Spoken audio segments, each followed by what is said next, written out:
went on, and it lasted a very long time, but it lasted a lot longer in the minds of people than it did actually in its effects.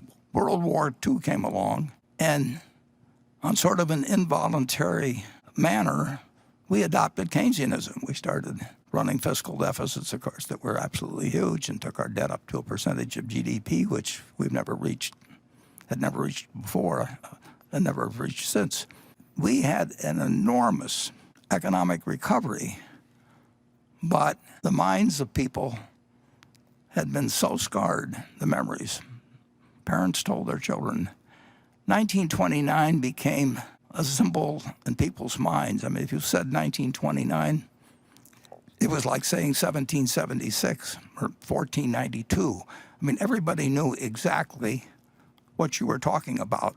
And it affected stock prices in a rather remarkable way, to the point it was January 4th of 1951 that the kid who was born on August 30th in 1930 had finished college before the stock market got back to where it was at that earlier time. So take the years from 1930, or 1929, really, to 1951, or take the year from my birth, 20 years, and bear in mind that the country was only 140 years old when this started. That's 20 years out of this amazing 231-year lifetime of our country that was flat out for a long time of no economic growth and no feeling by people in terms about the wealth of the country, about what the American economy was worth, what all these corporations that were doing far, far, far better than they were long ago. But it took all of that time to restore in the market a price level that was equal to what it was when I was born 20 years earlier. So if you think about the fact that we're enduring a few months, and we'll endure many more months, and we don't know how it comes out. And people in the 30s didn't know how it was going to come out, but they endured, persevered, prospered, and the American miracle continued.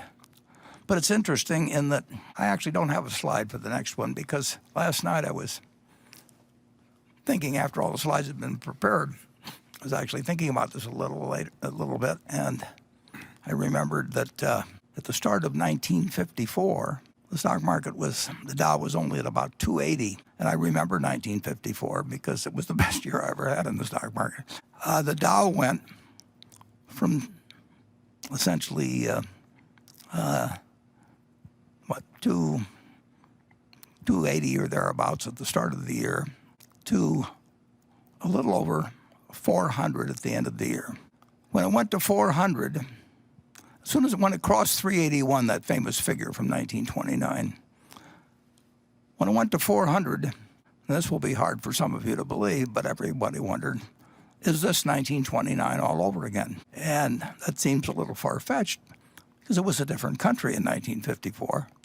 But that was the common question, and it actually achieved, it achieved such a level of worry about whether we were about to jump off another cliff, just because the 381 of 1929 had been exceeded, that they held Senator Fulbright, Bill Fulbright of Arkansas, who became very famous later in terms of the Foreign Relations Committee, but he headed the Senate Banking Committee. And he called a special